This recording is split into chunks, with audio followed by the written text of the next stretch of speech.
স্বপ্ন একজন সফল ডাক্তার হওয়ার, নিজের সাধ্যের মধ্যে বিদেশে গিয়ে ক্যারিয়ার করতে চান? সুযোগ আপনার হাতের কাছেই।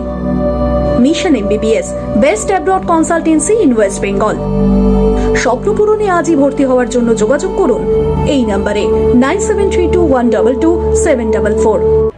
দাদা, হাতরাসে যে গণধর্ষণের ঘটনা ঘটেছে তাতে কিন্তু উত্তরপ্রদেশ এবং যোগী রাজ্যের আইন শৃঙ্খলা নিয়ে প্রশ্ন উঠেছে, কি বলবেন? হ্যাঁ, কিছু প্রশ্ন ওঠা স্বাভাবিক, কিন্তু যেটা এখন দেখতে হবে যে এই ধরনের একটা নৃশংস গণধর্ষণ, এর বিরুদ্ধে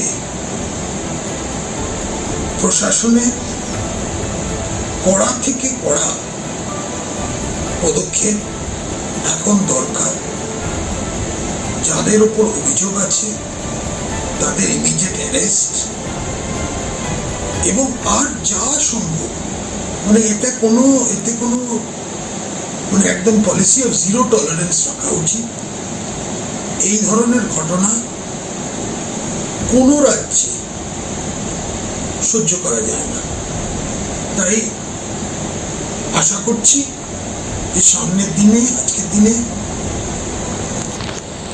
যোগী সরকার যত রকম কড়া পদক্ষেপ নিতে পারে সেটাই দরকার। লোকের মনে একটা কনফিডেন্স, সব সমাজের সব বর্গের কাছে একটা কনফিডেন্স থাকা উচিত যে তারা যে রাজ্যে বাস করছে সে রাজ্যে আইন শৃঙ্খলা অবস্থা এবং নারী মহিলাদের সুরক্ষা একদম টোটালি প্রোটেক্টেড থাকবে। দাদা, কেন্দ্রীয় সরকারের নতুন যে শ্রম আইন আনা হয়েছে তাতে বলা হয়েছে যে 300 জনের বেশি যে সমস্ত সংস্থায় কর্মী রয়েছে সরকারকে না জানিয়ে সেই সংস্থা তাদের ছাঁটাই করতে পারে। এক্ষেত্রে বিরোধীদের অভিযোগ যে চাকরির নিরাপত্তা বলে তাহলে আর কিছু থাকলো না, কি বলবেন? এই আইনটি আনা হয়েছে দুটো কারণে। প্রথম, যে আজকের যে ধরনের অর্থনীতি, সেখানে অনেক সময় সিজনাল এমপ্লয়মেন্ট হয়। কোনো ক্ষেত্রে যখন চাহিদা বাড়ে তখন ফ্যাক্টরিগুলো চলে, কোনো সংস্থা চলে, এবং তারপরে আবার যখন অর্ডার কমে যায় তখন অনেককে ছাঁটাই করতে হয়। কেন? এটা ক্যাজুয়াল হিসেবে। এখন যা দেখা যাচ্ছিল যে অনেক সংস্থা নিজেদের ব্যবসা বাড়াচ্ছিল না একটা আইনের কারণে। এতে সারা ভারতবর্ষের ক্ষতি হচ্ছিল, ভারতবর্ষের অর্থনীতির ক্ষতি হচ্ছিল। এখন যে প্রিন্সিপালটা হচ্ছে লেবার ফ্লেক্সিবিলিটি, এখন এটার বিকল্প হচ্ছে যে 100-র বেশি কেউ কাজ করতে পারবে না। আর এই কারণে কারুকে অ্যাটলিস্ট যে 300 জনকেও যদি কাজ দেয়া যায়, আর সে কাজ হয়তো টেম্পোরারি, সে হয়তো ক্যাজুয়াল, কিন্তু লোকে তো কিছু কাজ করছে, এবং সেই কারণেই আজকে এটা করা হচ্ছে। আপনারা এখন অনেকে বলা যায় যে কড়া আইন করা উচিত। কড়া আইন করে যদি আমরা এখন অর্থনীতির দিক থেকে দেখতে গেলে যে সেখানে ফ্যাক্টরি চলছে না বা নতুন ব্যবসা হচ্ছে, নতুন সংস্থা খুলছে না, সেটার থেকে এটা অনেক ভালো। তাই এটা আজকের সারা বিশ্বে যে ধরনের প্যাটার্ন আছে সেইগুলোকে মনে রেখেই এটা করা হয়েছে। দাদা, বিরোধীদের তো বিরোধিতা থাকবেই, কিন্তু RSS এর শ্রমিক সংগঠন যেটা ভারতীয় মজদুর সংঘ, তারাও কিন্তু এই বিরোধিতা করছে। হ্যাঁ, করছে, তারা করছে, এবং শ্রমিক সংগঠন সে যে দলেরই হোক, তাদের তো চিন্তা থাকবেই যে লোককে, শ্রমিকদের সারা বছর কাজ দেওয়ার জন্য। আবার আমি এটা মনে করি সেটা তাদের যুক্তিসম্পন্ন, কিন্তু এখন এটাও দেখতে হবে যে যখন চাহিদা কমে যায় কোনো কারণেই হোক, তখন কোনো একটা সংস্থায় পিক ডিমান্ডের টাইমে যে ধরনের লোককে নিযুক্ত করা হয় তার থেকে কম লোককে নিযুক্ত করলে সেটা কি চলবে না চলবে না। এখন এই কারণেই অনেক ভারতবর্ষে অনেক অনেক জায়গায় দেখা যাচ্ছে যে আমরা ব্যবসা হারিয়ে ফেলছি অন্য অন্য দেশের জন্য। কেন তাদের কাছে এই ধরনের ফ্লেক্সিবিলিটিটা আছে, আমাদের ভারতবর্ষে নেই, এবং সেই কারণেই করছে। কিন্তু আমি বলি যে শ্রমিক সংগঠনকে তাদের নিশ্চয়ই শ্রমিকের স্বার্থ দেখা উচিত, এবং দেখা উচিত যে কারোকে ভিক্টিমাইজ করা হচ্ছে না, অকারণে লোককে ছাঁটাই হচ্ছে না, সেই সব জিনিসই করতে হবে। কিন্তু বড় বড় একটা কিন্তু বৃহত্তম অর্থনৈতিক পরিস্থিতিটাও দেখতে হবে, এবং ব্যবসাটা যাতে চলে সেটার দিকেও নজর দিতে হবে। দাদা, কয়েকদিন আগে বিদ্যাসাগরের জন্মদিন গেছে, সেই উপলক্ষে মুখ্যমন্ত্রী টুইট করেছেন এবং বিদ্যাসাগরের মূর্তি ভাঙার কথা তুলেছেন, কি বলবেন? আমি ঠিক ওনার বক্তব্যটা শুনিনি, কিন্তু এইটা এখন পরিষ্কার যে গত বছর ইলেকশনের আগে, ঠিক ইলেকশনের ফাইনাল রাউন্ডের আগে যে ঘটনা, দুর্ভাগ্যক্রমে যে ঘটনা হয়েছিল কলকাতায়, সেটার সঙ্গে তৃণমূলের কংগ্রেসের একটা অংশ জড়িত আছে, এবং সেই কারণেই হয়তো আমলার একটা রিপোর্ট দেওয়ার কথা ছিল, সেই রিপোর্টটা তো আজকে এই কোনো জায়গায় আসেনি, এবং পুলিশও কিছু করেনি। এবং যে প্রশ্ন, যে লোক সম্পর্কে অভিযোগ করা হয়েছিল, তাদের নিয়ে তাদের কোনো ইন্টারোগেশনও হয়নি, এবং তাদের বিরুদ্ধে কোনো আইনগত কার্যক্রমও করা হয়নি। এটা উনি মাঝে মাঝে তোলেন। বিদ্যাসাগরকে মানে বাংলায় কেউ নেই যে বিদ্যাসাগরকে সম্মান করে না, এবং এই যে ঘটনাটা ঘটেছিল 2019-এ ইলেকশনের আগে, সেটা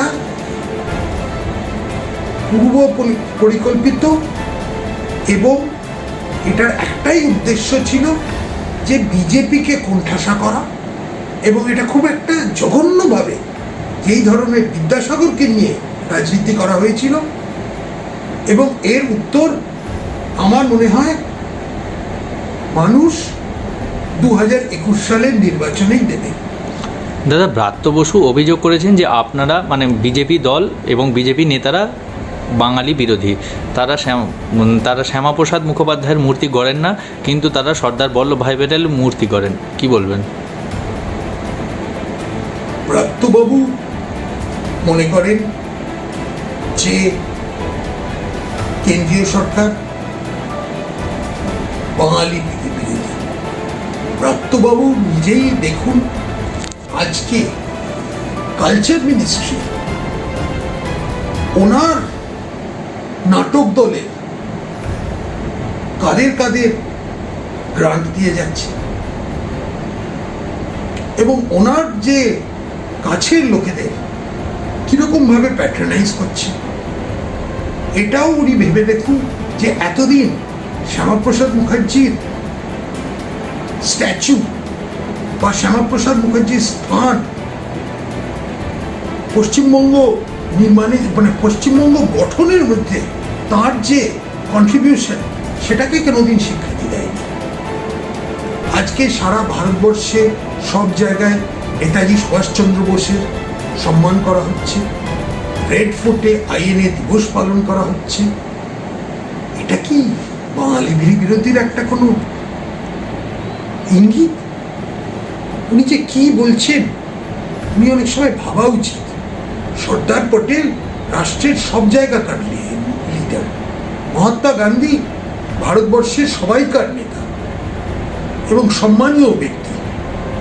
এদের স্ট্যাচু নিশ্চয়ই হবে, কলকাতায় হবে, চেন্নাইতে হবে, দিল্লিতে হবে, সারা ভারতবর্ষে হবে, কিন্তু নেতাজি সুভাষচন্দ্র বোসেরও হবে। সেটা কংগ্রেস, প্রাক্তন পুরনো কংগ্রেস সরকার সেগুলো করেনি কেন? সেগুলো নিয়ে একটু ওনারও এগুলো প্রশ্ন করা উচিত, কেন উনি তো সেই ঘরানারই থেকেই তো এসছে। তৃণমূল ঘরানা হচ্ছে কংগ্রেসের ঘরানা, একই জিনিস। তাদের জিজ্ঞেস করা উচিত যে সুভাষচন্দ্র বোসের যে কন্ট্রিবিউশন, সেটাকে কেন স্বীকৃতি এতদিন দেওয়া হয়নি।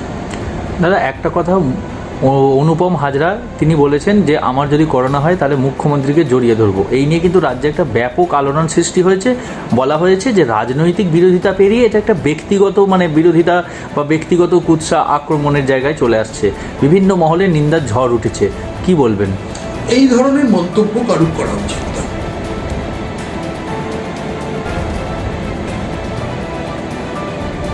আচ্ছা, বিষয় হচ্ছে যে গতকাল কিন্তু আনলক 5 হয়ে গেছে। আনলক 5-এ অনেক কিছু ক্ষেত্রে ছাড় দেওয়া হয়েছে। সেক্ষেত্রে কিন্তু একটা অভিযোগ থেকেই যাচ্ছে যে একে উৎসবের মুখ, তারপর বিভিন্ন এই যে ধাপে ধাপে খুলে দেওয়া হচ্ছে, দেশ কি এতটাই করোনা মুক্ত বা এতটাই ফ্রি জায়গায় রয়েছে এখন? 5.0 করে দেওয়া হলো কেন? এখনই এত তড়িঘড়ি হচ্ছে নাকি? এটা বিভিন্ন মহলে প্রশ্ন উঠছে। এখন দুটো জিনিস দেখা যাচ্ছে। একটা হচ্ছে যে করোনা আমাদের এখন যতদিন না ওই ভ্যাকসিনটা ডেভেলপ হয় ততদিন অবধি সারা বিশ্বে করোনাটা থাকবে। দ্বিতীয়ত এটাও দেখা যাচ্ছে যে করোনা থেকে মৃত্যুর সংখ্যাটা আস্তে আস্তে কমে যাচ্ছে। তার মানে হচ্ছে যে করোনা হলে যে ধরনের চিকিৎসা তা করলে লোকেদের তাড়াতাড়ি তারা সুস্থ হয়ে ওঠে, সেই ধরনের চিকিৎসার পদ্ধতি, চিকিৎসার ওষুধগুলো এখন ভারতবর্ষে এবং সারা বিশ্বে এসে গেছে। লোকেরা ডাক্তাররা এখন করোনার মোকাবেলা করতে আরো সক্ষম হচ্ছে। তৃতীয়ত লোকেদের মধ্যে একটা অস্বস্তি আছে। এতদিন ধরে তারা একটা অস্বাভাবিক একটা জীবনযাপন করে এসছে, এখন তারা একটা রেহাই দিতে চায়। কিন্তু এর মধ্যে সব থেকে বড় বিষয় হচ্ছে যে লোকজনকে সতর্কতার সঙ্গে যাই তার দ্বারা করুন সেটা করতে হবে। এখন সামাজিক দূরত্বতা, মাস্ক পরা, এইগুলো খুব দুর্ভাগ্যক্রমে বলতে হবে যে পশ্চিমবঙ্গের অনেক জায়গায় এখনো পালন করা হচ্ছে না। এখনো রাজনৈতিক মিটিং হচ্ছে, সে মিটিং হোক, সে সব দলেরই হোক, কিন্তু সেখানে কতগুলো বেসিক সতর্কতার সঙ্গে জিনিসটা তো করতে হবে। কেন তো আমরা তো এখনো সুস্থ জীবনে ফেরত আসতে পারিনি, স্বাভাবিক জীবন এখনো তো ফেরত আসেনি। এর মধ্যে সব রাজনৈতিক দল, সব সামাজিক সংস্থা, তাদের একটা দায়িত্ব আছে এবং সব মানুষের একটা দায়িত্ব আছে যে আজকে তারা যেন সতর্কতা নিয়েই মাস্কটা আর একটু ওই ডিস্টেন্সিংটা রেখেই তারা যেন যা করে।